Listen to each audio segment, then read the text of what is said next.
have such sights to show you.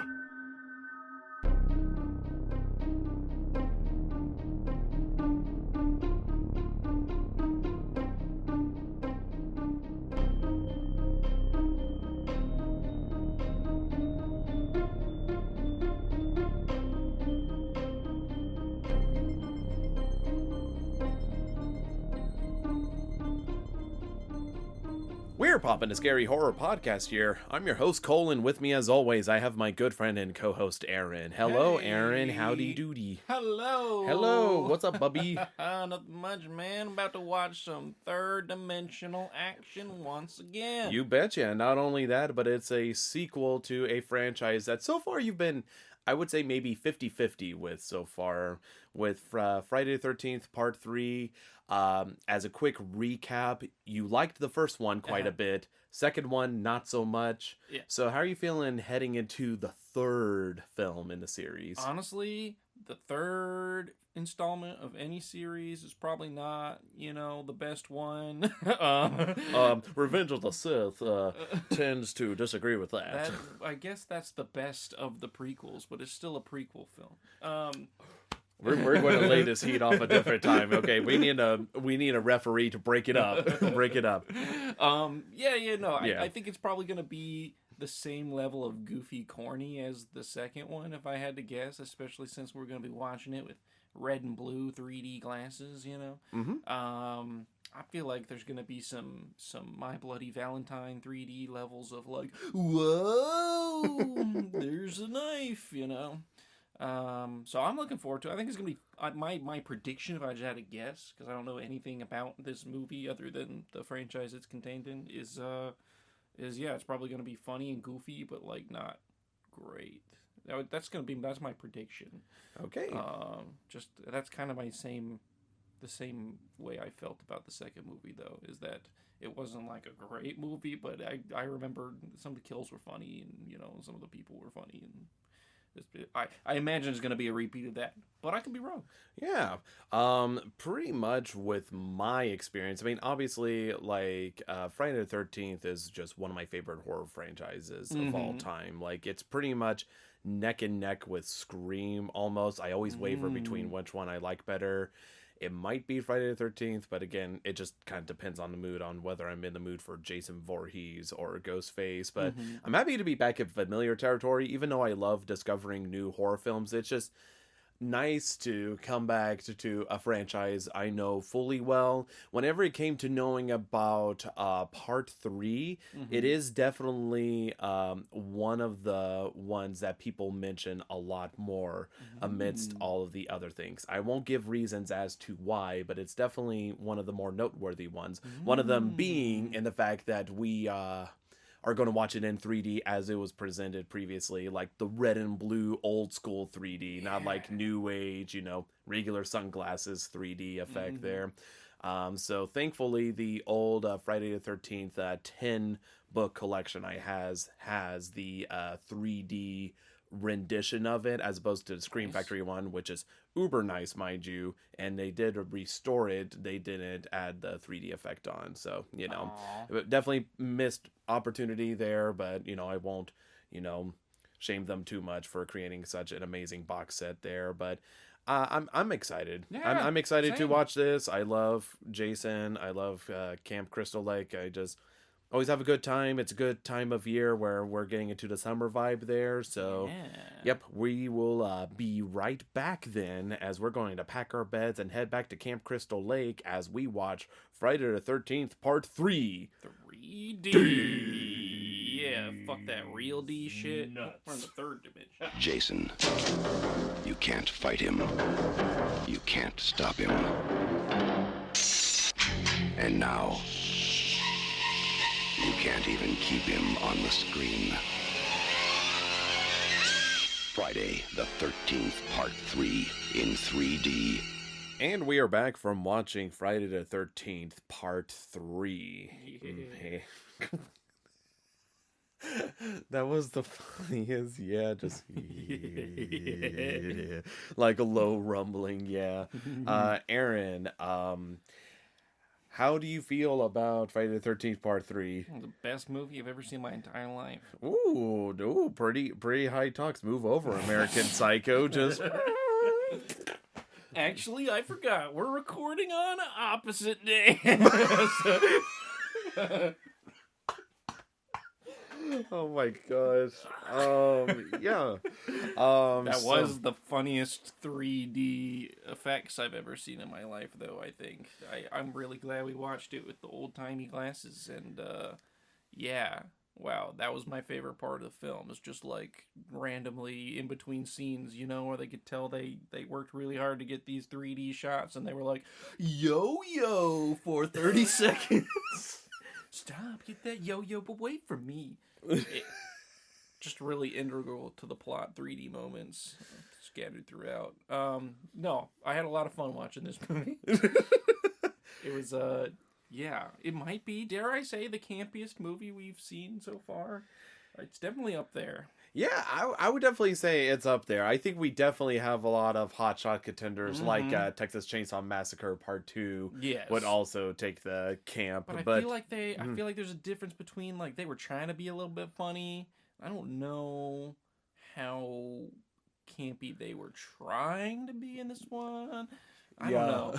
Yeah, it's definitely weird on how much humor they had versus, like, what's intentional and what's not. So much of the funny here was, like, just terrible acting and, like, you know, maybe scripts that might have required a better actor to read some of the lines. And, yeah, and just funny 3D effects.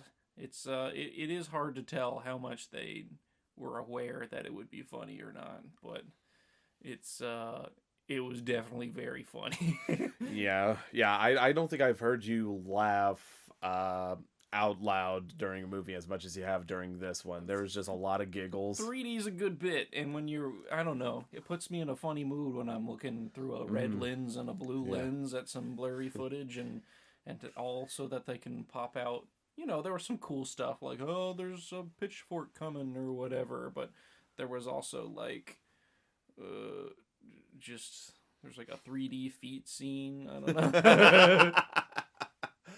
know. When's the last time you seen a 3D film like that? Like that was like the red blue.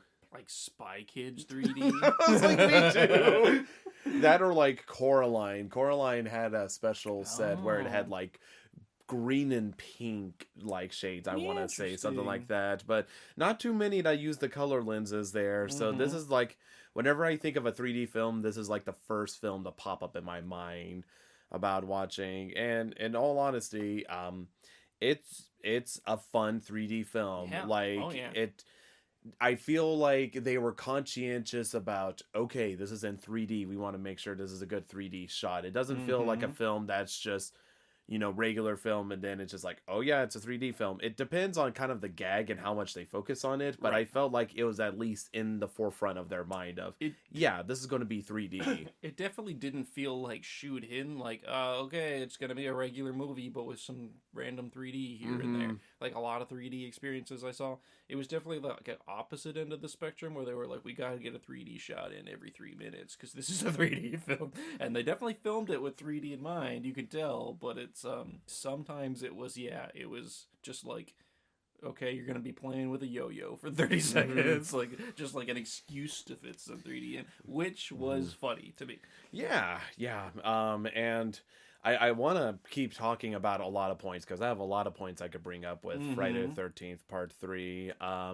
But I can see why it's a hubbub one of the movies. There's things that happen in it that I guess are iconic for Friday the 13th. Yeah, to me, I would say before diving into the plot of Part 3, this is what you imagine whenever you thought Friday the 13th, whenever it comes to everything. Minus the 3D gaggy bits there, just like whenever it came to the archetype of the characters and everything. This is definitely what I would call the collective forethought of Friday the 13th in one film. Kind of like how Saw 2 is the antithesis of like the Saw franchise there. Okay.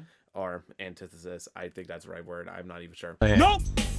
It's basically like it's pretty much the identity of the franchise. Oh, okay, that's what you're saying. Okay, yes, it is the I can't think of a better word.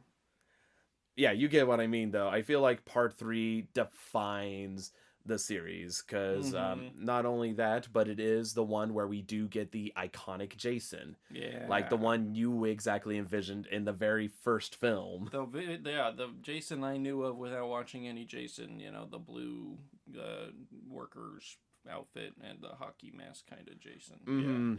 Yeah, but we'll actually just dive into the plot here real quick. So part 3 pretty much gives a little recap of the ending of part 2 and pretty much picks up immediately afterwards, but focusing on a different group of characters. It focuses first on the shopkeep and his wife. Nothing eventful totally happens whatsoever that we won't discuss whatsoever. Sure. But after that's introduced, pretty much we see a group of teenagers meet up and they're going out camping. Camping time to the old family property or whatever, the old cabin. And so they all go out and they're just having a good time there. And then lo and behold, Jason is back and kicking. He be killing for sure. I will say they do throw in some like extra tidbits whenever it comes to the characters' backstories. To what degree of varying success they have with the backstories. Yeah. But again, going into this, we weren't expecting deep, well thought out background for these characters. Right. There's definitely some two-dimensionality to the characters in this three-dimensional film. I would argue it's pretty much one of the most straightforward plots. Just like, it is teenagers going out to camp and then they are dying. Yes, exactly. And I feel like, again, if it ain't broke, don't fix it.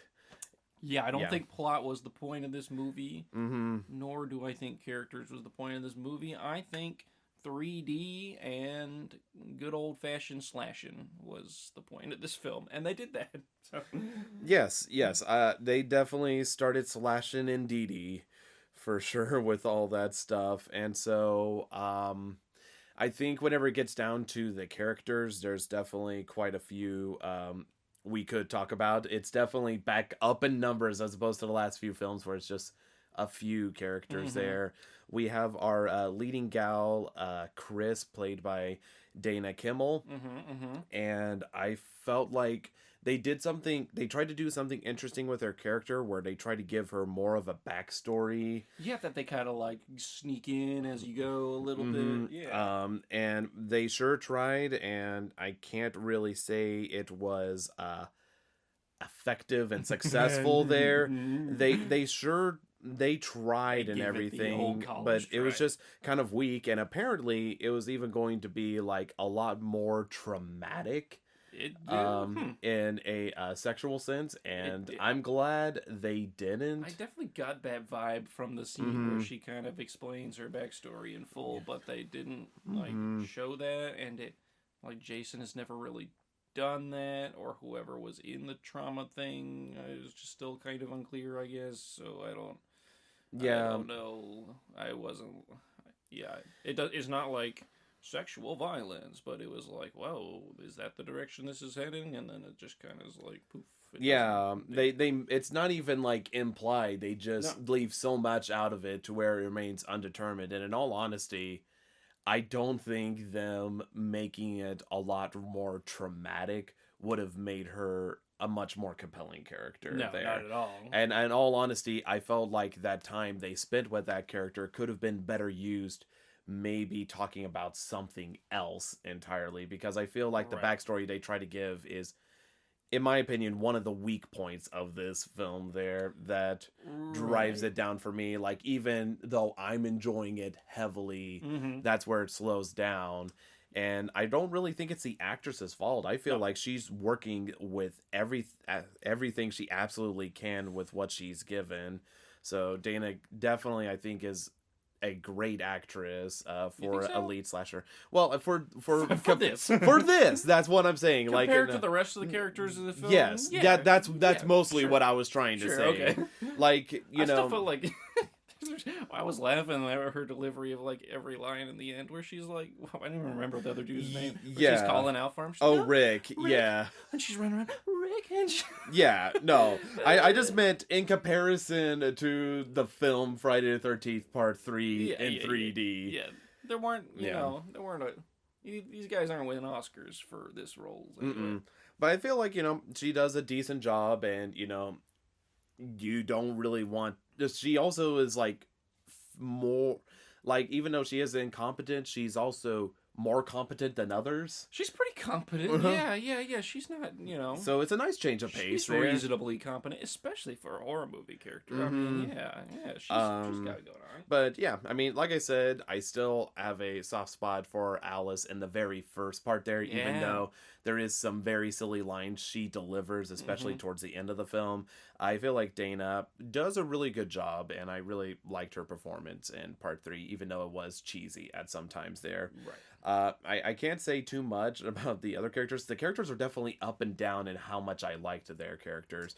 Rick, I felt like got the probably one of the shortest ends of the stick there, because he's just a dude like, oh, come on, babe. Yeah. Like, he's just a reactor.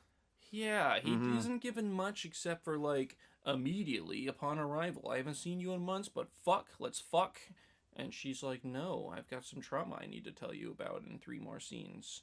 Yeah. And then, but I'm not gonna hint at that. And then he's just like, yo, everything I think about is fuck.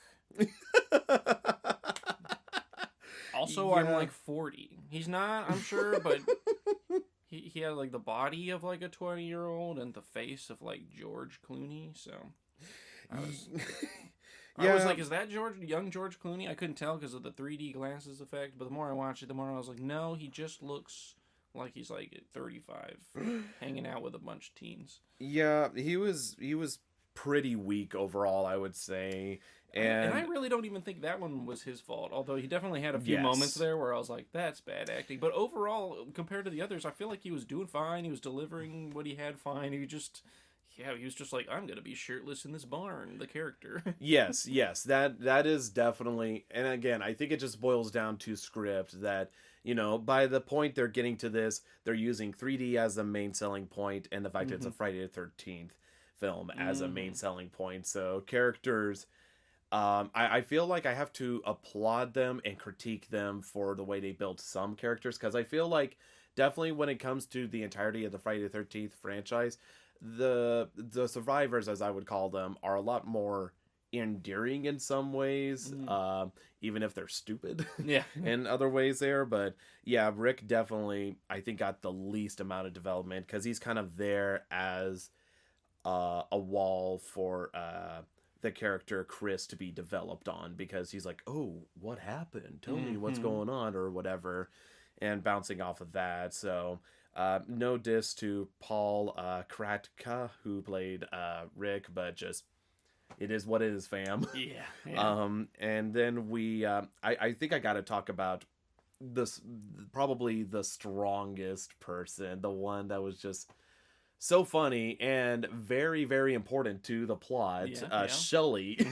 Shelley is the one of the few people whose names I remember. Yes, played by Larry Zerner, who's equal mix, like, jokester and also just horribly depressed nerd. Yeah, he's definitely like the character in the movie that you don't like. There's always one in the Friday the 13th, I feel like, that are like, come on, this guy, Jesus. Yeah. Shelley's kind of that guy, but also at the same time, immediately after being that guy, he's like, I'm gonna fucking kill myself. I mean, not really, but he's very self-depreciating because he recognizes that he's that guy. At least it's not like, in some of the other films, there's some dude that's like, hey, check out my penis or whatever joke I'm doing right now. And everybody's like, oh, Johnny or whatever. Ha ha ha. And I'm like, wow, I would hate that guy in real life. At least everybody in this one's like, Shelley, fuck, stop doing this. And he's like, oh, geez, okay, geez. Oh my gosh. Yeah, he was...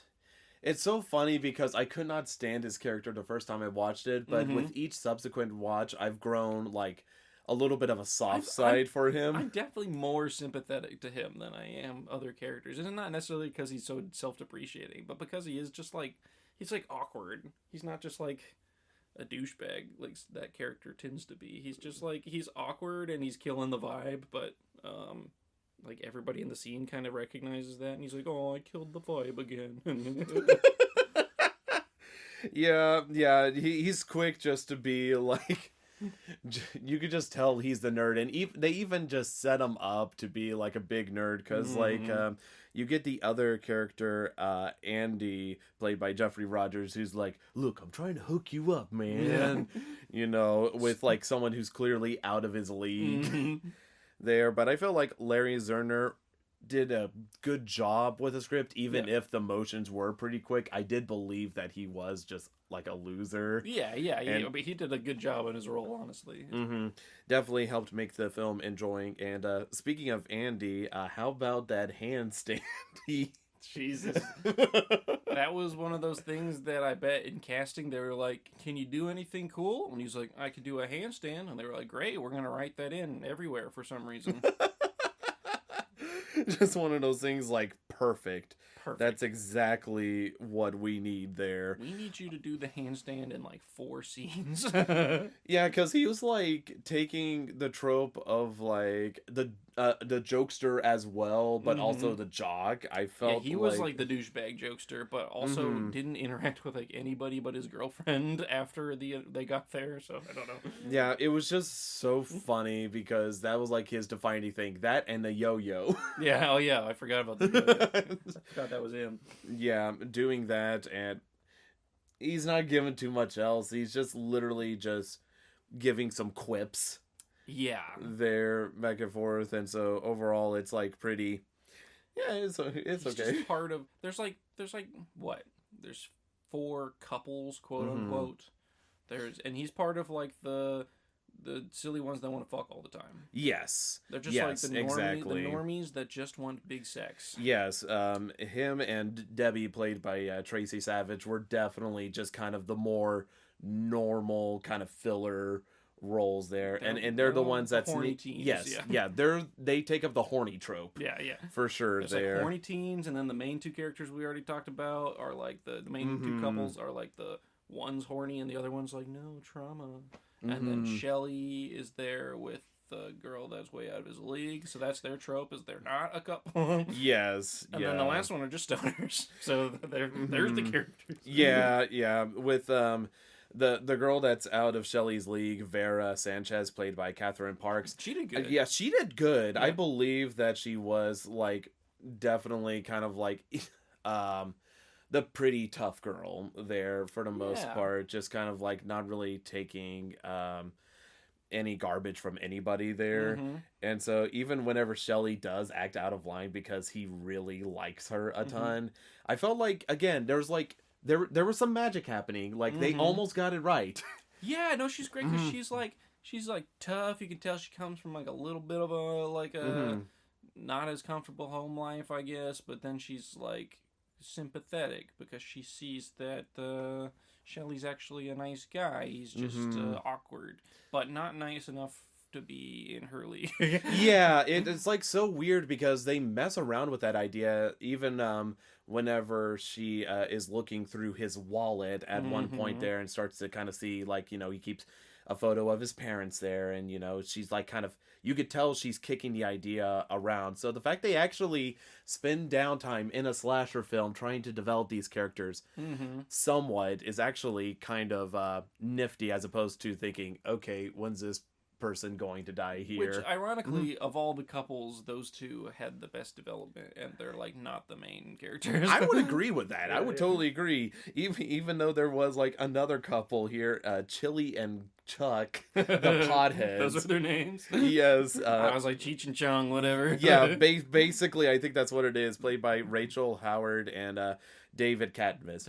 They're potheads. They do nothing but smoke weed the entire movie, and then they make popcorn in one scene. Yeah. Because they're so high, they need something to eat. Like, I wish I could just define them, but they are just literal potheads. That's like, their whole character. like, you know, Chili's a little bit sassy, and Chuck is just completely stoned 24/7. It's just like, yeah, 70s trope potheads. Like, he's like literally like a Mm-hmm. hippie with the round glasses and the beard, and he's like, hey, man, Mm-hmm. weed. Yeah, yeah. And I guess we should get to the main antagonist of the film, or should I say the antagonist, the bikers. The bikers. Yeah, there's like a very multicultural biker gang. Mm-hmm. A very diverse crew. Real progressive. I'm Honestly. glad to see that there. But you have the likes of, what is it? Ali, Fox, and Loco. That was his Loco, name. that's it. Yeah. And I felt like surprisingly their inclusion was also kind of a good mix, as opposed to adding just more campers. Mm-hmm. You add kind of like rivals to them a little bit there, and I do think their inclusion is great. Again, can't say the characters are too well defined there, but they're defined enough to where you kind of know who they are real quickly there. Loco's just kind of the lughead going around doing whatever, always having that droopy cigarette out of its mouth. Ali is like the head leader, and then he has his girl Fox by his side there. I felt like overall they did perfectly fine. Zero issues, and I felt like, in all honesty, it kind of shook up the formula a little bit for the slasher genre, so that was cool to see. But then I guess we could talk about this other antagonist, Jason Voorhees, I suppose. Yeah, I don't know anything about it. Yeah. How was it finally seeing the Jason Voorhees as you imagined he would be? It was interesting. There's like one aspect of him that I don't know that I can say yet in this half of the podcast. You have to wait till the other half, fellow viewers at home. But no, seeing him as I imagine him, like with mask and machete and doing Jason things, was pretty interesting. It was again, there's some things that happen in scenes that I was like, oh, I wasn't expecting that. So it wasn't like necessarily all because of things I've heard about Jason, I guess, and then seeing the way he kind of gets beat up sometimes, I was like, damn, okay. But yeah, no, he's cool. He's big, intimidating, super strong. It's Jason. It's finally him. I had to wait 2 movies. He wasn't even in the first one, and the second one was not how I thought it was gonna be. He's a lot. Was he like super grunty in the? I feel like he was super noisy in the second one, or am I misremembering that? He had a few grunty noises there. He also had a few grunts in this one there. But I feel like he was mostly silent, and he was like a strangely stealth killer in this one. I don't know. It's not unusual for him to, because he's killing people one by one. But I feel like there's several times where just like he'd kill somebody right in front of someone else, just like Hitman style, and they were like, "Where'd they go?" Yeah, just like there's just like no noise at all. Like, wow, like that's the superpower. I think that's underrated for Jason, is he can just completely silence his victims. It's funny because I think in the Friday the 13th game they made, you could play as different Jasons, and they have different stats depending on what movie they are, because each Jason kills people drastically different in each subsequent film. I remember playing this with you, like with a demo when it came out or whatever. Yeah, that was a fun mess at the time. Yeah. But this for me is I don't know. I want to say it's a definitive Jason. It's one of the definitive Jasons. I think it might not be my favorite version of Jason. It might be later down the line, but if I was to think of like a film to show people like, oh yeah, this is Friday the 13th, this would be probably the top one for like, if I was trying to, show them a film that encompasses what I view the entire Friday the 13th franchise as, it probably would be this one out of the entire lot. There might be a couple of contenders, but it definitely seems the most like iconic. It's got all of the things that I would have known about Friday the 13th when I didn't know anything. Hockey mask, machete, Jason, campers. Nothing really complicated about the plot except for teens dying and with the exception of the weird 3D stuff they did, because it's the third movie. You gotta make a 3D movie for the third one. Yeah, and let's talk about that 3D there, because the only other film we've seen close to 3D, which we didn't even see in 3D, was My Bloody Valentine 3D. And so obviously it's going to be hard to kind of compare effects, especially since we didn't really see how well the effects looked. But whenever it came to them setting up 3D effects, how did you feel overall? Because obviously you did point out some where it's like, okay, this is clearly 3D. This isn't even just by chance. Yeah. Like, they had to go out of their way to do this. Oh, yeah. No, they did definitely set it up. I feel like those moments in My Bloody Valentine 3D were fewer, but were maybe a little more planned out. Like, I can recall, like, the axe or the pickaxe like flying through the car window, and like I feel like they were like, yo, right here it's gonna be awesome, and then right here, but there's really just a handful of quality moments. Whereas this one, like, I feel like every chance they got, they were like, wait, he's holding a broom, hold on, let's get the camera on the floor so you can really see the end of that broom. Okay, like, they were doing it often. And I think some of the effect, I mean, honestly, some of the 3D was really good for being red and white or red and blue glasses kind of 3D. Some of the effects was like, whoa, but honestly, I don't like half of the ones they were going for. Like, there's a kill in the beginning with like an axe or a machete or something that was supposed to be the first big one where it's like, huzzah! Yeah. And like that one like kind of flopped. But there's a part like right before it with a snake that jumps out, and that one was crazy good. I was like, whoa! Yeah, I think definitely this is a fun film to watch, because I showed my friend Randy this film, and he had a great time in watching it in 3D. It's like, it was one of his favorite ones to watch of the Friday the 13th franchise. It's definitely a fun one there. I still think it would still be as entertaining if we didn't watch it in 3D. But again, it's just that extra kind of season of just the red, blue 3D glasses there. It just makes it fun. And I know that's kind of like what this installment is especially known for. I even remember this terrible movie, 30 Minutes or Less or whatever, with Danny McBride or whatever, and him and his buddy were watching it in 3D at the time, and I was just like, ooh, like the Leonardo DiCaprio meme of him pointing there, like, I know that film. I know it. But it's a good fun time there. But if you do have the Scream Factory version, you know, I think you'll still enjoy it in the regular 2D there, but it was just a nifty kind of interesting experience just to have here on the podcast, just to be able to watch it in 3D. And like Aaron mentioned, for a film that's like over 40 years old, the effects still hold up pretty good.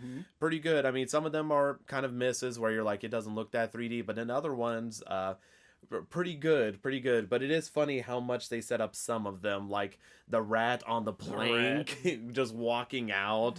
They were really trying to think of everything they could possibly throw into a scene, and I think because of that, I think it makes it a lot more endearing. One of the things, obviously, with Friday the 13th that it's heavily known for is the kills. And how do you think the kills were this time round? Man, honestly, I feel kind of similar to the last one, where I feel like a lot of them were just kind of quick and dirty, just like dead. And then, you know, there were a few that were savored and creative, but I feel like if you take the aggregate and like, all right, let's pile up all the kills here, I feel like a lot of them were just like either off screen or just like getting impaled by something. Yeah, I could see that. I definitely think there's a lot of more creative kills than the second one. I feel like the first one is great ones. Yeah, the first one is like just so hard to beat, and I think like if comparing films, I feel like the first film is the most solid. Like that's the one, like if I was choosing a film that I think is best critically, it's probably going to be one. With 3 though, it's like it gets pretty up there, which I'll talk about it in ratings on how it rates. But yeah, I still feel like there's a lot of fun kills, but you're right. Some of the kills, they're definitely kind of more just straightforward, like, bap, okay, dead there. But I do feel like they savor it a little bit more, because I felt like in the second one, the staircase scene was the really iconic kill, I would argue. Yeah. That one was probably up there, and then the rest of the kills, again, it gets hard, especially watching so many teenagers die in this franchise, remembering what kills happened in what film. But I could see your little bit of a disappointment there, but at least, especially with some of the kills they have, they definitely make sure, like, okay, you're going to see this death in 3D. Doing that, so I definitely think that's fun. One of my absolute favorite aspects of this film is the music. The music is out of this freaking world. I love the synthesizer theme there going on. It's probably my favorite soundtrack out of the entirety of Friday the 13th franchise, because I feel like it just encompasses that 80s feel and spooky feel. Like, I'm constantly blasting it during Halloween there, like pretty much, especially the title intro scene with like that one is good. Like, they even loved it so much they played it in the convenience store when they stopped at. But other than that, it's still classic Friday the 13th, Henry Manfredini music going by. I just had to give a very, very special note to that funky groove it had going on. Definitely good there. Aside from that, I'm trying to make sure there's nothing else I could talk about before getting to spoilers. I don't think so. How about you, Aaron? Yeah, I don't think so either. Yeah. Well, I think we kind of cover the bases. There's not a whole lot of like deep things to really dive into, honestly. It is a pretty straightforward film, so straightforward review. Yeah. Hopefully it was a breath of fresh air, finally having something completely straightforward and not definitely super crazy. Definitely a change of pace from the last couple films we've watched that are just like really artsy and really dramatic.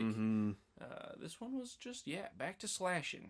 Yeah. So how about we slash ourselves a score here for Friday the 13th Part 3, Aaron? Well, I'll carve one up right here for you. We've kind of described already my my hesitations with this. What I honestly, for the score I'm about to give it, I enjoyed it way more. Because it is a really good campy. If I gave points for camp, boy, this one is great. But just like, even though I enjoy The Room a lot, but that is a 1 out of 10 movie, you know what I mean? It's like a 10 out of 10 stupid movie experience for your friends, but like the way they meant it to be, no, that's a terrible, awful film, and that's the point. That's why you watch it. This movie really fell short in almost all the key areas that make cinema happen.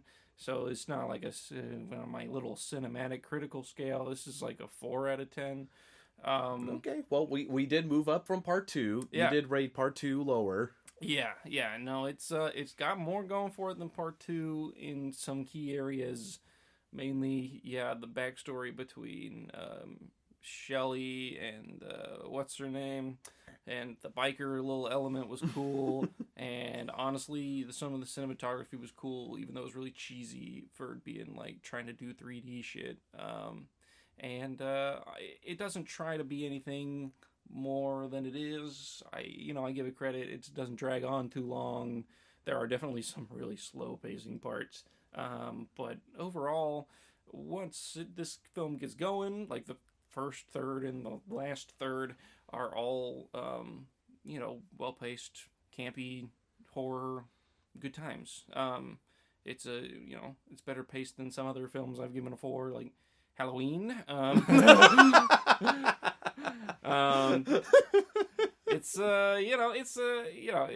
ain't bad, but it's hard to give a film more than when I'm giving it for, honestly, just pretty awful acting, pretty awful plot. I mean, not awful plot, but just like nothing really to dig into with the plot, and pretty bad writing. So when you put all those together, it's hard for me to rate it more than that. But once again, enjoyability factor is like an 8. This is like a great, just slap it on with your friends, especially if you have the 3D glasses edition. I was ducking under things and whoa, 3D popcorn blasting in my face. 3D feet. I mean, me and Quentin Tarantino are sniffing those puppies live. So yeah, it is like a 4. It is a 4. It's a light 4, honestly, but it's a 4. I'm a little disappointed, but understanding at the same point. Yeah. At least you did mention if it was just based purely on camp enjoyment there, like that it would be doubled. Yeah. There. Pretty much. I'm probably going to end up leaning more towards the camp score there. Mm-hmm. I've struggled between this one and the first one, whether I like the first one better than this one. It's like a constant back and forth. I think the thing for me is the fact that the first Friday the 13th, I think it's just so much better set up with the kills, characters, everything, and there's just so much of it. But I love Jason. Jason is great and amazing, and you know the lack of Jason in the first one there just sets it back there. So it's like if you were telling me, like, you know, which one I enjoy critically the best, it's the first one. I feel like there's way less flaws with the first one. If you're telling me which one I enjoy because of camp factor, this is definitely up there. Definitely up there. Oh, whenever it comes to deciding which one I like, in all honesty, it probably would just waver between those two just forever, depending on what mood I'm in. I can't remember what I rated the first one. I know it was at least an 8, if not a 9, around there. And this one, I so badly want to rate a 9, but I don't have the heart in me. There's too many sore observations that I'm like, I can't look past that. I can't look past that. It's not like where Army of Darkness is an easy 9 because it only has like a few minor stuff that I'm like, I would have maybe tweaked that or changed that. This one, it's like, it's at least going to be an 8, if not an 8.5, just because I just have a good time every time I watch it. It's quick. It knows what it is. It goes through there, but it changes it up to where it creates more endearing characters there, as opposed to, like, I feel like they're just, you know, copying and pasting every single character. Like I said, the whole Shelley and Vera dynamic there, I really liked what they did. I appreciated what they tried to do for Chris, but they sucked at it, to put it lightly. And there was something towards the end that just I genuinely disliked, and I'm like, this is stupid. This is stupid how they set up. I'm excited to talk about the ending because I'm hoping I just didn't understand it, but it made no sense to me. Yeah, it trust me, it doesn't. Okay, if cool. if we're talking about it, it doesn't. And so that's why it's like I'd rate it down to maybe an 8.5 on a good day. It's still a really good time. Like Aaron mentioned, this is like the perfect 3D film to watch if you're able to locate a copy. Like I said, I know that the initial 10 case of the first 12 films has it. I'm not sure about other editions. I know Scream Factory Edition doesn't. But this is definitely a good one to watch in 3D. If you're looking for that classic red and blue 3D film, this is like creme de la crop, baby. Like super good, fun time. And I feel like it's definitely one of the more definitive edition installments to the Friday the 13th franchise. They're just being iconic. So yeah, I love it a ton. I love it a ton. I will always enjoy it there, that one and the first one. And still too, even though it has massive flaws. Yeah. But that being said, how about we talk about some spoilers? Start slashing right through them. Spoiler. Yeah. Oh, am I up? Yep. Okay. Yep. Spoiler time? Yep. Man, that first guy needs a divorce. He needs to get his life together, lawyer up, hit the gym. His wife Harold is a bitch. and Edna. Harold seems like a really nice guy.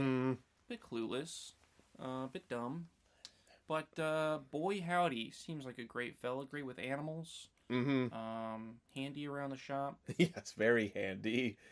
Has his wife ever considered that he's gaining weight because he's stressed out because she's being a bitch? Man, look, is this coming back from your psychology course you took in college? Really dive in? They really just went at each other all the time, and he's drinking on the toilet. I mean, sheesh. Hey, a hard life. Yeah, it's funny. Like after jumping from that flashback of part two, Friday the 13th part two, that we jump over to these lovely individuals that just own a store in the woods, basically a little convenience store. And yeah, Edna is definitely a very hateful woman, very grouchy, tired of Harold's I get it, problems. though. It seems like he's not doing a lot to provide. And back in those days, it's not like you could just go get yourself a well-paying job as a woman and hold down the fort whenever you live in a cabin out by the woods. Harold does need to pick up the slack. But boy, could you be nicer about it. Yeah, definitely mean. And I feel like whenever it comes to adding extra bodies to the count, I feel like an introduction like this is perfectly fine. I did like it. I got what they were doing, because they needed to just be like, here's some kills, because guess what? You're not going to see any for like 25 minutes as we set up everything. So I get it. I thought it was a good introduction to 3D. They kind of zoom in with this shot of like the laundry flowing in the wind, and then he like drops the little pole that's holding up the laundry, and it like goes. It's like a good first 3D thing, and everyone's like, whoa, and that was cool. It was a necessary introduction because they spent the first like 15 minutes of the movie playing like the last 15 minutes of the second movie, which instead of like it was cool. I honestly like that in a lot of ways, other than like movies nowadays are just like, here's some narrative to be like, oh man, can you believe what happened to those kids? And then this happened. That's crazy. Anyways, officer, I'm going to work. So at least I didn't shoehorn that shit in. But yeah, it was kind of like, okay, I watched the last movie. We get it. It wasn't a particularly fast recap. And then it was like, here's their life. These two people getting divorced. I'm like, all right, Jason's going to kill them at some point. Let's get to it. Mm-hmm. They really do a good job of teasing you. A little cock and ball torture. Sorry, I don't know why I said that. Yeah, no, you're right. There are chickens. The cocks die, and the ball torture, I don't know how to fit that one in.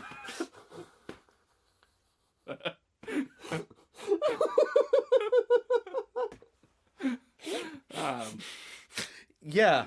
Yeah, no, you go.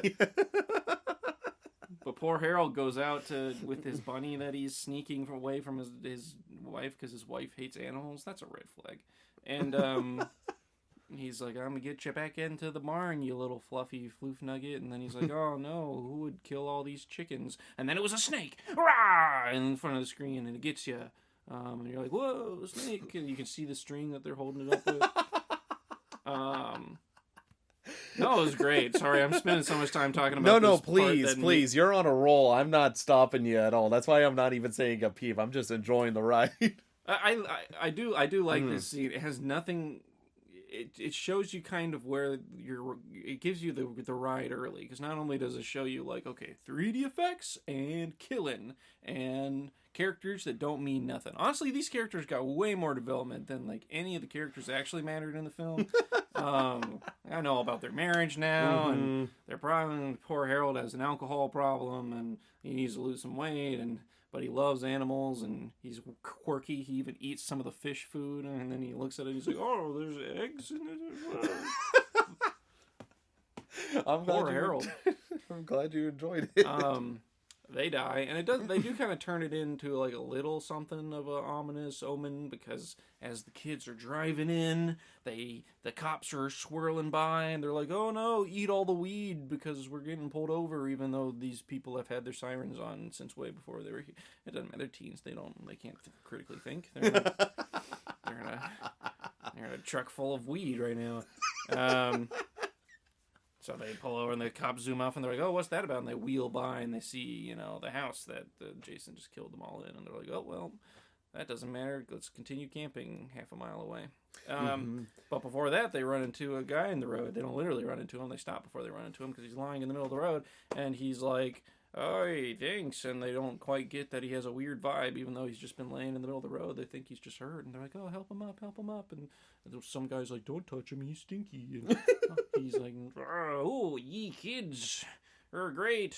You blessed me. I was blessed earlier with this eyeball. And he shows it in 3D, like, ooh, the eyeball. And they're like, get back to the car. He's like, let this be an omen to you. The eyes are upon you, or something. I don't know. He says, I warned you. I warned you. And it's an eyeball. So that, I love how they show you just exactly where the script writers were from the beginning. They were doing the weed bongs in the back of the car with all the kids when they were writing this script. And it shows you right where the acting is. Eyeball, and it really lays a solid foundation. So I give a movie a lot of props for that. Yeah. Oh my gosh. Oh jeez. Oh man. That was great. Oh man. Yeah. I think that scene is great, but it's also just one of those things where they clearly were like, we need another 3D scene. What do we do? Crazy old man in the road with an eyeball. It's also like a staple at this That's point true. in the movies, because the first two movies has the same wacko dude. He's not my Crazy Ralph, though. Right. He is far and away a lesser Crazy Ralph. Like, yeah. He's trying too hard to be crazy. They didn't get a genuinely crazy guy to do the act. They just saw a guy with a fucked up haircut, and they're like, you'll do great. But you could tell he's acting. It's sad, and I don't mean that in like you need to overact in that role. And he was just like, looking at a script here, I warned you. I warned you. Yeah. What is my motivation behind this scene? I know you're the harbinger of doom. Why am I in the road? Doesn't matter why you're in the road, man. Just say the line. Yeah, and it is a funny scene. It's just one of the other scenes. I always forget that's in the movie because it's so brief and quick. And it's never referenced, or it's not even that like it's not spooky. It's not like, wow, that's a funny character. It's just like a thing that happens. Yeah, you did miss a couple of really great gags with the introduction of the survivors, because like after Edna, because basically from what I remember, the way Harold is killed is he gets stabbed repeatedly. Correct? I'm trying to remember. See, my brain's already getting foggy. Because I remember his wife gets killed with the sewing needle that she's like, where's my other needle? And then it goes through the back of her eyeball. Yes. So that's where the eye comes from, I assume. But he gets... It was after he left the bathroom, I believe, and then because the barn really makes him need to shit for some reason. And so he goes and you hear... I'm glad they added in the shit plopping. Yeah. I would have been lost without the sound effects. Yeah, I think he could just get stabbed. But the thing I love is the sewing needle going through Edna. It fades to that classic Friday the 13th white fade transition. And then it cuts to like this kid playing in street baseball. And it's like where the needle was at, there's the baseball sticking out. He's like, whoa, baseball bit. And they literally are shooting off a billion jokes like a minute, because it's constantly like sex. Is that all you two kids ever talk about? And heading off, and then Shelley's doing his usual like acting like he's going to stab them with like that plastic knife, and he has that clear mask on. Has that going on, and then oh my god, the van's on fire, and then no, it's the two potheads smoking an obscene amount of weed. In between that, whenever they pick up what's her name, the Hispanic chick? Vera, yeah, her mom is there in like a Hispanic accent, and she's like, she's not coming, and she goes inside, and then Vera's like, all right, I'm ready, but in between those two things you hear a bunch of yelling inside in Spanish, and one of the girls is like, what are they saying? And the other one's like, I don't know, I flunked Spanish. But she can't even finish that sentence before the door opens, and you can tell they just didn't want to shoot the scene again because it was probably like the third take, and they're like, we're out of film, guys, let's just keep going. She was like, I flunked Spanish. Hey guys, we're going. Yeah.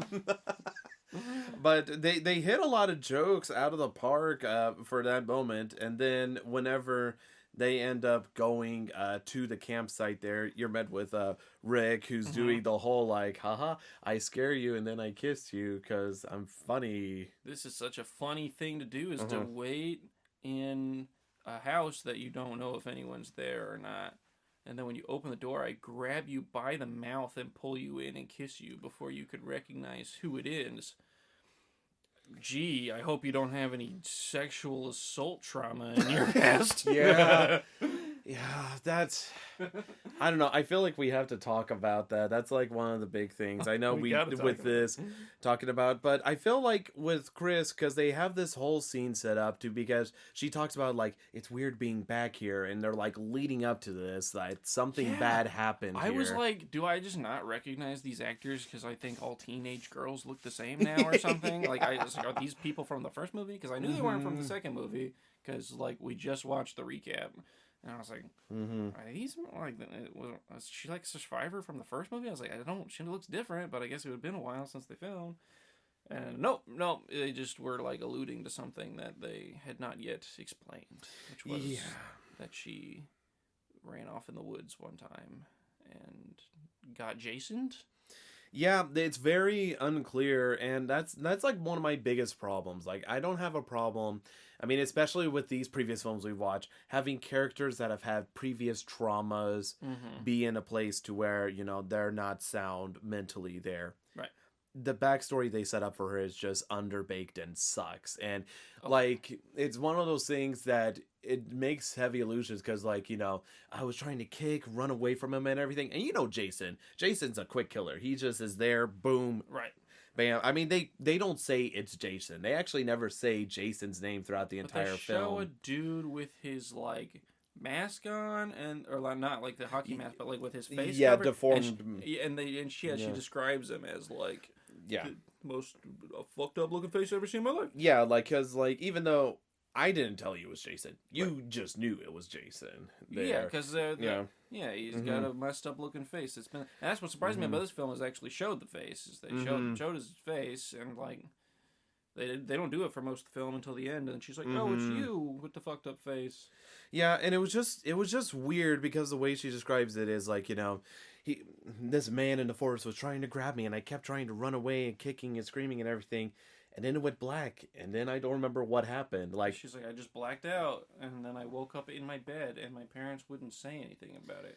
And I was like, that's all really weird. Yeah, it's weird and stupid. Like, I genuinely think it's stupid. It's pretty dumb. I think, like, having previous trauma with, like, Jason is fine. Just do it better. And no, I am a firm believer that if they had gone forward and being like, oh yeah, Jason assaulted her, I don't think that would have made it any better. In fact, it might have just made it more worse and cringe. I think because it was Jason, it would have made it worse. Because I don't get... Because the first two movies were pretty moralistic in the sense that, like, Jason kills people that are horny, and the ones that are not horny tend to maybe have a chance to survive. Yeah. That's kind of the thing, because his whole, like, camp counselors were fucking instead of washing him, and he drowned or whatever. Yes. It's the whole point of Jason, is his, like, motivation, quote unquote, loosely. And then, so I kind of, like, it almost makes sense in some way if it was, like, someone else and she did get assaulted, because it would, like, show that she didn't want to do that, and it happened, and she's kind of a victim already, kind of way. And then, like, so the fact that Jason doesn't kill her, even though he tries to, is because she's still virtuous in some way of, like, no sexy, please. I don't know. That would, like, make it at least make more sense, but the fact that, like, Jason just, like, attacks her, and then you don't know in what way, but she survives, but she doesn't remember anything, and it's like, okay, it wouldn't make sense for Jason to sexually assault her. That's not what he's interested in. He just kills people. And correct me if I'm wrong, Chris says she's pregnant in the film, correct? She says that, yeah. Yeah, so that makes it, like, even weirder, like, thinking about the whole thing there, and the fact they don't talk about it. So I felt like, overall, that should have been heavily reworked in some way. It's all very confusing, because she says that one time, and then it's never mentioned, alluded, hinted at. It's just kind of weird overall, and so that's just one of the blemishes on this film, I would say that I'm just like, they either should have just cut it out or just reworked it into something else entirely if they wanted to make her character deeper, because they spent a long time talking about this backstory and everything. Yeah, they bring it up several times, and they like allude to it before they explain it, and then when she finally explains it with Rick, they do the whole like flashback. They show her struggling and everything, and they show who is obviously Jason, and because who else is a weird giant man in the woods that just attacks women? But yeah, it ends up not making a lot of sense. And it ties in with the very ending, which I'm sure we'll get to soon. Yeah. That also does not make any sense. No, like, in fact, I would argue the ending is way worse of an issue that I have that I'm like, I don't get it. Bad. It's pretty awful and stupid. It's one of the things that keeps this really low for me. I was thinking of rating this a 3 going in, but the more we talked about some of the nicer aspects of this, it did bump it up to me. But yeah, it's just those few blemishes that if you focus on, it definitely drives the film down. Pretty big ones too. I mean, the ending is important. I mean, you gotta at least just not fuck it up. Yeah. And they kind of fucked it up. And it is funny because they do have some successful character development things. One of the things we'll talk about again, let's talk about our boy Shelly, because one of the things he does, which is kind of funny, I don't know what you thought, is he pretends like he's killed, like he has an axe in his head, he falls over and everything. Did you think he was actually dead, or did you know he was just joshing you? It was one of those things that I was like unsure, because they didn't do a lot to build up to it. They were just like, oh, he dead. And I was like, maybe he's dead. And I was they had kind of lingered on it long enough that it convinced me, where I was like, oh, he is dead. Cool. Like, my least favorite character's gone. And then he woke up, and I was like, oh, fucking this guy. But then they developed him, and he ended up being, a little bit more redeemed. Yeah, it's funny because he has, like, these moments that are so incredibly, like, douchey of him. But then he has, like, a lot of, like, moments where you actually feel bad for the dude. Yeah. But it's funny because he holds on to his actor's kid everywhere. He's like, this kid is important. And it's funny because I'm also remembering him getting onto the teenagers like, isn't there something better you could do with your lives than smoke pot? Doing that, being an actor. Meanwhile, this guy. Yeah, that's like the first line he says in the movie is they're like, stop being an asshole. He's like, I'm not an asshole, I'm an actor. I was like, this guy's an asshole. But yeah, after he like pulls that stunt where like, he's pretending he's killed and everything, and then like they start driving off to pick up stuff at the store, he's like, oh, don't leave me, guys. Oh no. Doing that because it was just Vera heading out there, and then she stops for him and he comes along, and he surprisingly had a decent amount of development going to the convenience store, because again they run into the biker gang there because they're just being punks or whatever. And anyways, Vera ends up getting Shelly's wallet because she's like, oh, I don't have a 20. Hey, can I borrow your wallet? He's like, yeah, sure. And they have that whole confrontation. So I believe these bikers would be douchey, have nothing better to do than to pick on people stopping by a convenience store. Yeah. But I do like it that as soon as they head out, that they're just like talking bad about it. And Vera's like, I'm so angry right now. I'm afraid I'm going to do something stupid. You drive. And he's like, okay.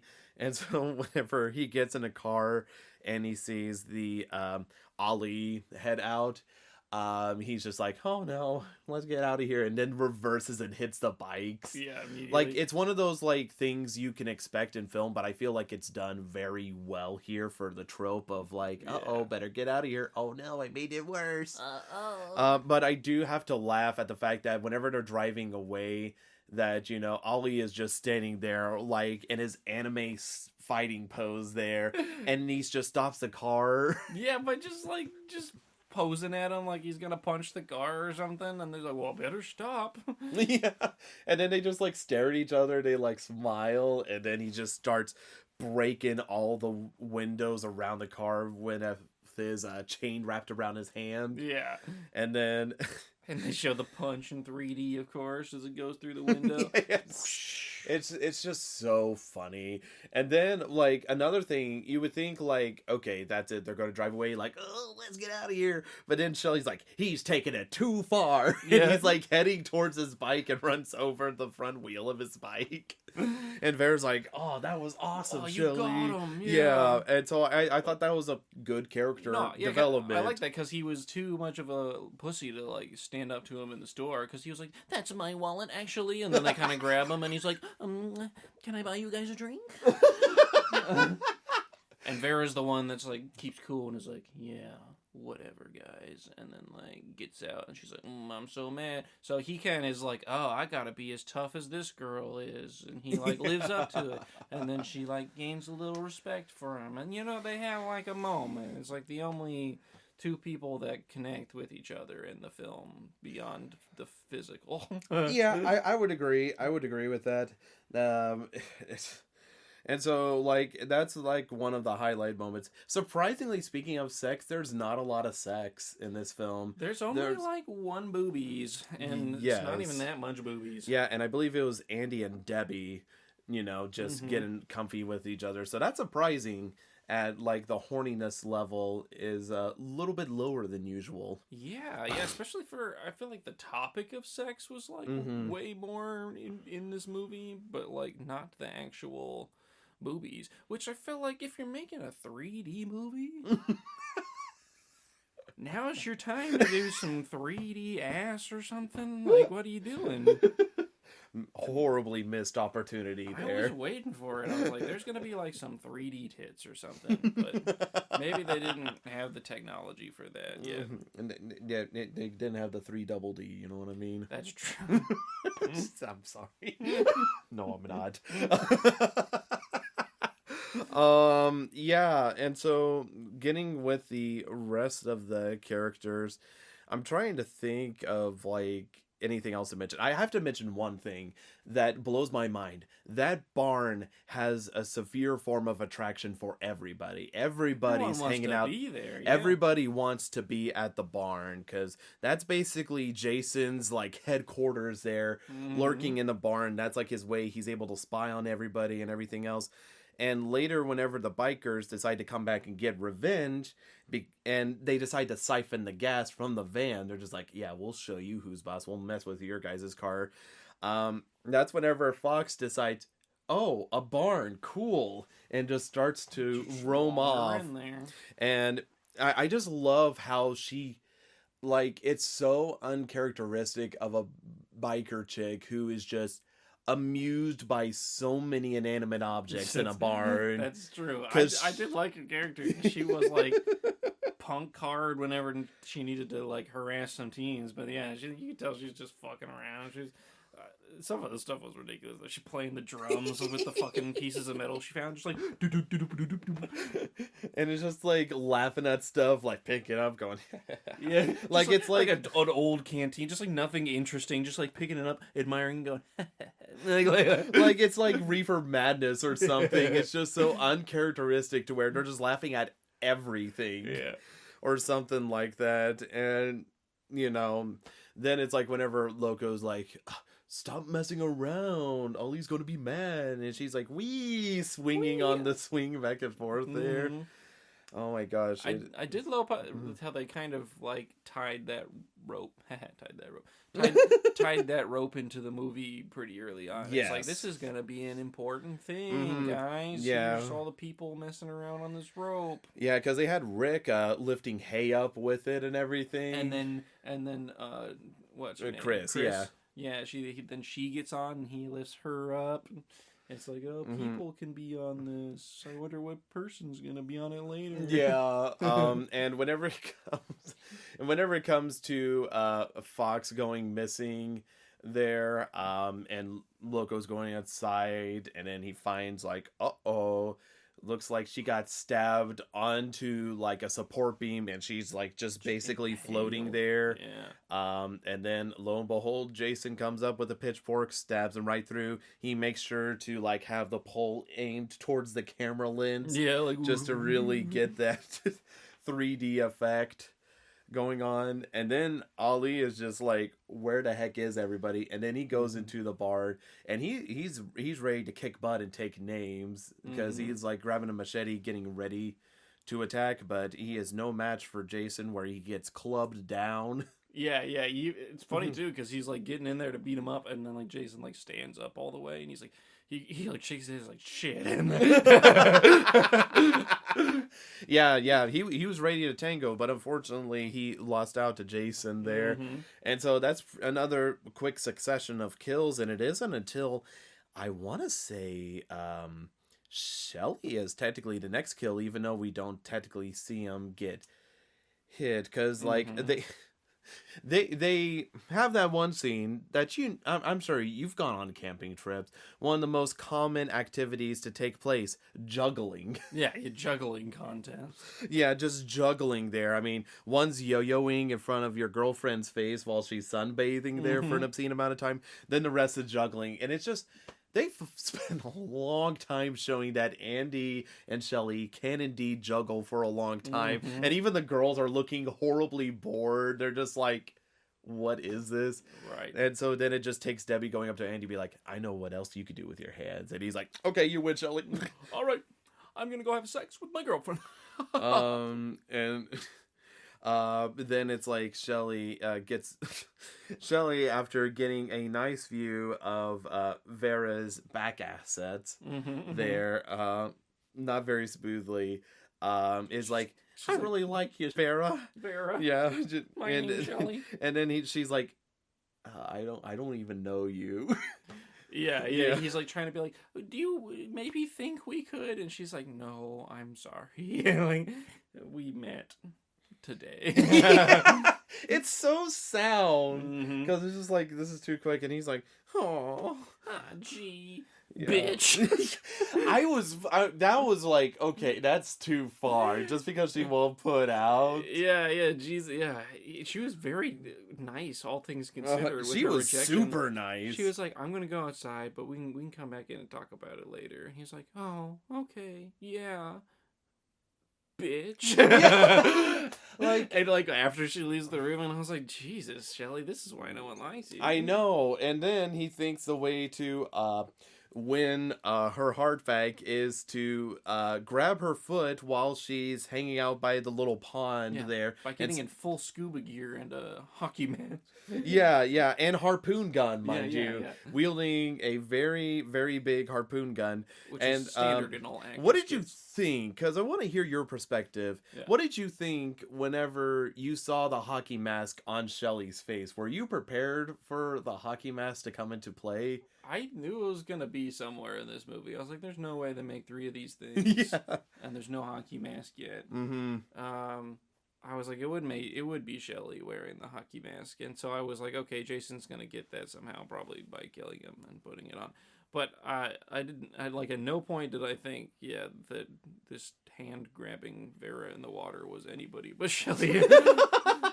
I was like, what are you doing, man? Yeah, he is just like, terrible. Why are you, like, you could see that he's wearing, like, a wetsuit. I was like, why are you wearing a wetsuit? Like, yeah, it's so goofy. And it's funny with the hockey mask, because apparently people say the reason as to why Jason wore a hockey mask is because they wanted to redesign Jason for this film, but he didn't know what to do. And I guess, like, I think it was the dude who was helping with the 3D technology cameras at the time. He had like hockey gear on him, and they're like, hey, let's just slap this on Jason for now. And they're like, hey, I kind of like that. Yeah, that'll do. And it kept it on, and I can't argue. Jason looks cool. You know, he has like iconic, the, green button-up shirt, khaki pants, boots, and the mask on. He's just iconic. And so that leads to, I don't know, this might be my favorite death of the film. Maybe, just maybe. And that's whenever Vera's, looking through the wallet, and she accidentally drops it in the water, and so she's trying to go over to get it. And, it's far away, but you see this hulking figure wearing the hockey mask coming around. She's like, is that you, Shelly? Come on, Shelly, knock it off. Because Shelly just thinks this is the way you flirt with people, is terrifying them Yeah. in every single way. And even, spoiler alert, even though we are in the spoiler section, his foot-grabbing antics did not win Vera over. No. There, Sorry. he's just like, oh, it's not fair. This is what Quentin Tarantino told me to do. just grab their feet. Don't listen to Quentin Tarantino for dating advice. That's just coming from me. Anyways, That's a and free so one then for you. that leads Jason to fire the harpoon gun Shelley was wielding earlier, and it just hits Vera right through the skull, and she just plops backward in the water. Mhm. He's got a thing for eyeballs. Yeah, he's definitely going for it there. He wants that eye-popping 3D. A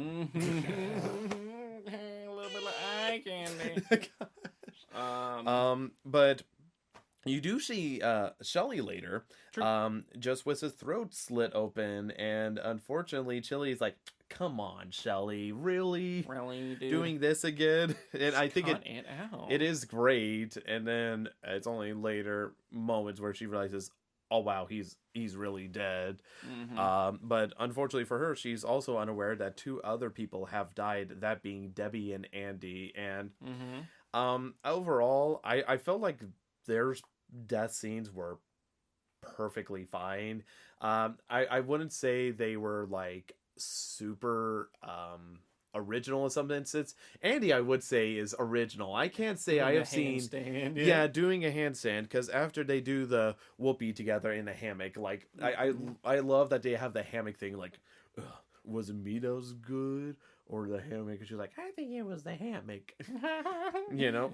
And before they even did it, they were like, he's like, how do we do it? She's like, well, first you take off your clothes, and then you get on top of me. Well, I know how to do that. I was saying, how do we do it in the hammock? Well, let's find out together. It's Spreads cheeks, farts cutely. That part wasn't in there, but it's so like by the numbers jokes, but yeah. I also was perfectly fine with it. It feels like jokes you hear in a slasher film. But especially it's like, like, where are you going? To take a shower. You should try one sometime. Smelly ass. Yeah. And she's like getting like showered and everything, and she's like, Andy, is that you? And you think it's Jason, but whenever she pulls back the curtains, you just see a pair of legs, and he's just handstand walking. He's like, I asked if you wanted a beer. And she's like, yeah, that sounds good. And then he continues to handstand away. But I do like that they have it set up because he walks out of the open door, and she's like, Andy, and she's like, didn't close the door, and goes to close the door there. And so by the time he's walking to the room for whatever reason, then walking back out, and you see Jason there just ready to lay the machete down as Andy looks up towards him, and he just crumples in. It's just a stupid funny way to die, like somebody doing a handstand. So I have to give major kudos to setting up that ridiculous death.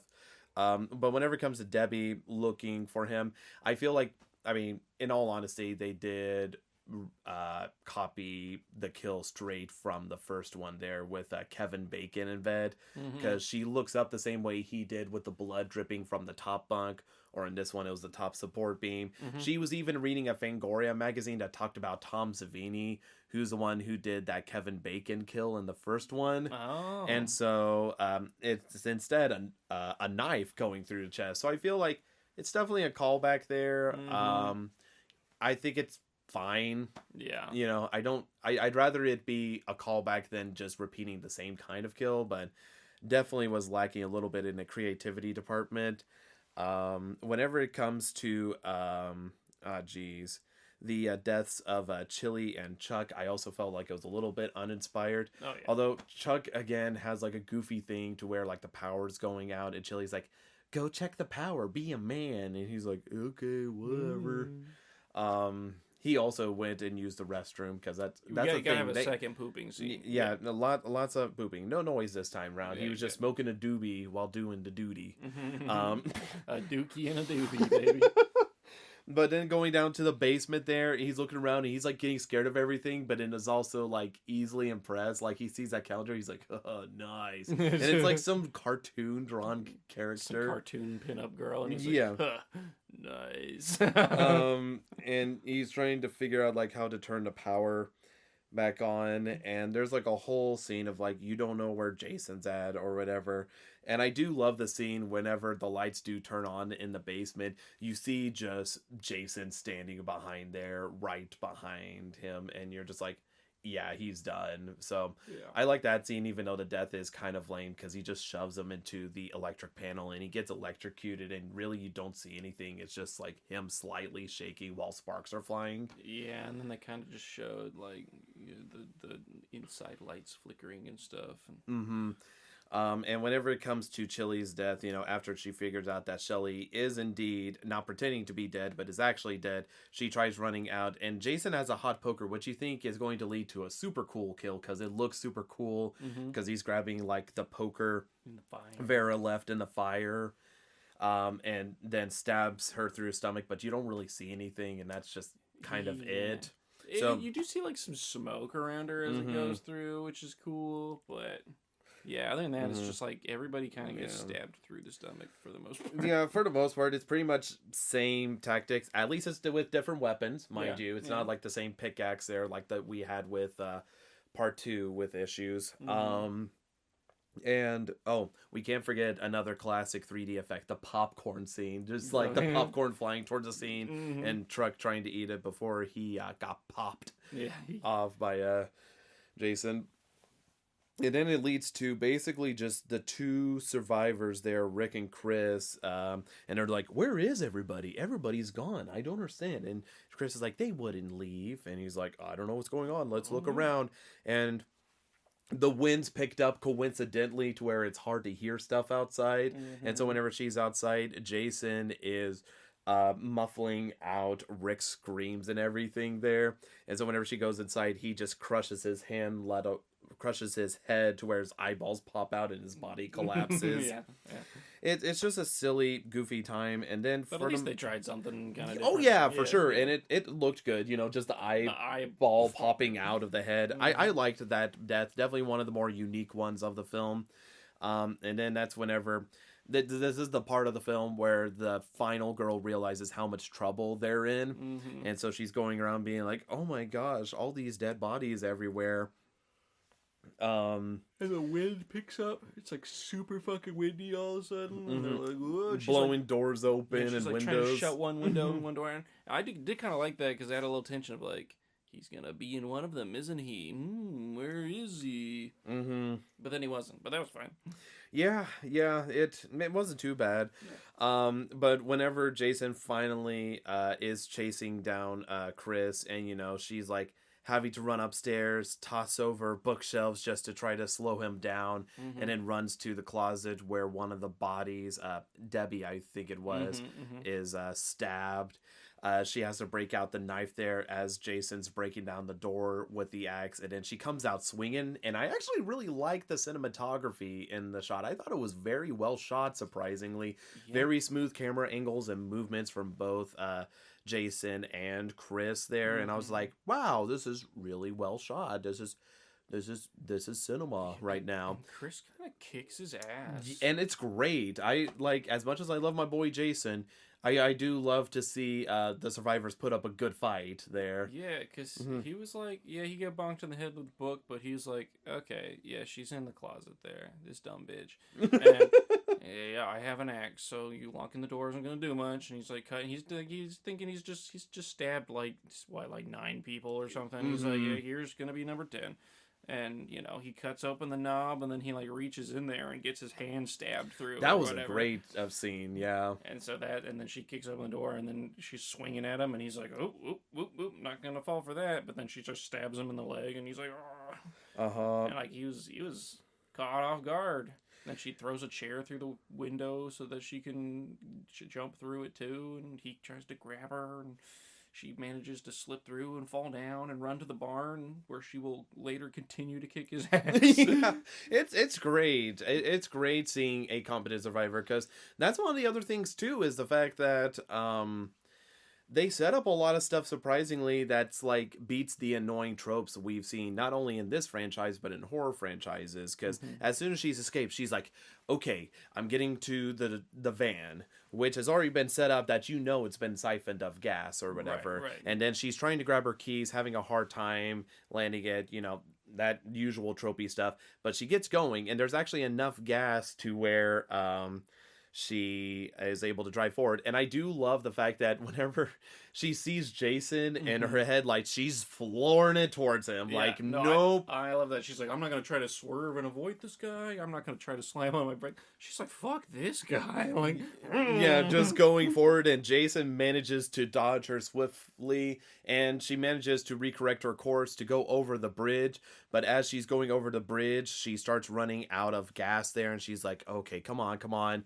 And the bridge is like so weak that one of the wheels sinks in the back, so by the time she's like, okay, I got another spare power thing, it's too late. Her wheel's stuck there. So I thought that was clever way of making it to where it's like, oh, don't have a car, how about that? Right.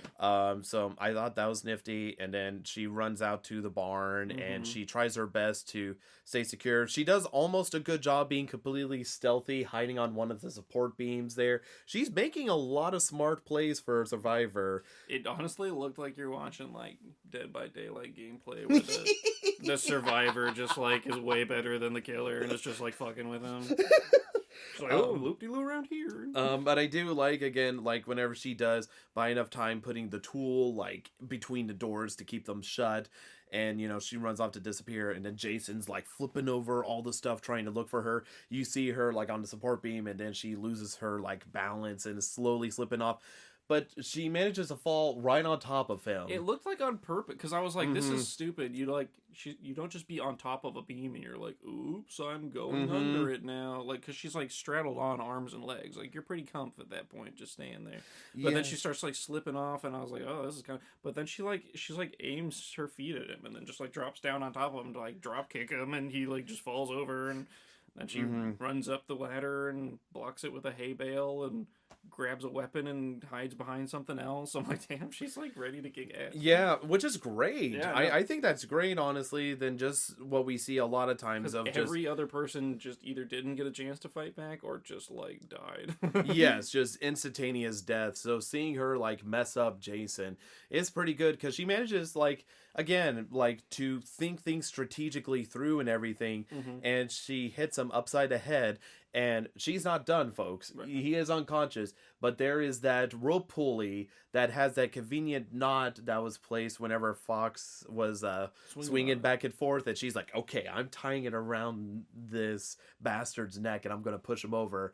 And he rolls out. There's no like dramatic him trying to grab onto the ledge. He just straight up falls, and you hear, there. And it's like, okay, he's hung. And whenever she's like, okay, I'm going to leave now. She's like basically moving the barrier Jason had placed whenever he entered the barn, because he also locked her in. He's like, no, I'm not letting you escape. I'm locking you. This is my domain. I am the defending champ here in the barn yard blitz I have going on. But whenever she beats it up and then sees like the body hanging there, and it's like, oh, right, it's dead. But then you see Jason like pull himself up on the edge rope, and as he's pulling the rope off, his mask comes off, and he's like, hi. And she's like, oh, it's you. And so then he's from the woods, and then he slips the mask back on, and he's getting ready to kick her butt and everything. But lo and behold, Ali is still alive, baby. He's comes up as he's about to take out Chris and like whack him upside the head there. But then Jason proceeds to cut his arm off. Yeah, just like immediately. Absolutely beat the ever-loving crap out of him. Yeah, it's like one part where he's not very smart, even as a killer, because he's just like, the guy's obviously dead now for the second time. I don't know how he managed to escape the first time. But it's like, he's got his arm cut off, and he just like beats him, and then he's beating him for like 30 seconds, just continually. And it's not like he's conscious or alive, he's just still chopping him up. And then it gives her enough time, who's been kicking his ass this whole time, to like walk over slowly, get an axe, really think about whether or not she wants to swing it, And then, as soon as he turns around with the machete, swing it into his head. Yep, and lands a hit there, and it is a great a 3D effect again because you see like Jason's arms stretch through your screen there, Right. trying to grab you, and she's like, "Oh no, no!" And then he just plops over dead, and then it's like, okay, pretty good finishing move against Jason, and then it leads to the canoe scene. Stupid. She's been pretty smart this entire time and rational. I'm getting tired of the trope of people killing somebody and then that they're thinking they killed somebody and then not like checking to make sure th're dead. Take another couple swings, man. You saw what he did to you saw what he did to that guy and shot off his arm and beat him for 30 seconds. Why don't you do the same? Yeah, it's just, oh man, and this part really bothers me because I feel like it's shot well, but that doesn't mean it's not stupid. Yeah, you can take a good photo of a turd. It doesn't mean it's not a turd. Right. Because she goes out or whatever, and it's similar to the first film where Alice pushes herself out in a canoe. Mm-hmm. But in Alice's sense, it makes sense because she's like, I can't trust anything on land. I am pushing myself in the middle of the ocean till it's daytime to get the heck out of here. This one, like, she just gets in the canoe, and again, you would think so, but it's not even like a huge lake. It's like a pond. It's like a small like creek, yeah. Literally, if anybody's coming after you, have plenty of time. And so then she like wakes up or whatever and is like looking around, and she's afraid of like pushing the log. And I know it seems especially long because you think, oh, is a hand going to grab her from the water or something like that? But it does that, and then she starts having dreams about Jason being inside the house and him comedically running through the door. That door is like Gmod, zero gravity, flying Only away. after like banging at the window upstairs and yelling. Yeah, and I do love Chris's scream. She does give a hysterical scream, just going, ah! Trying to oar away. Yeah, just trying to slowly paddle away in this 5-foot wide pond. And then whenever she looks back to the house, the door is back where it was. Jason's nowhere to be seen. It's whatever. And then this is just another blemish of the film that every time I think about it, it sours the mood. But the dead Mrs. Voorhees jumps out of the water to grab her and pull her back in. Now, here's my issue with that. She has zero idea who Jason Voorhees' mom is. Right. No idea whatsoever. Like, zero idea. Never brought up. Right. Jason, the legend of Jason, not even mentioned in this movie at all, much less his mom. Yeah. Yeah, they don't talk about it at all.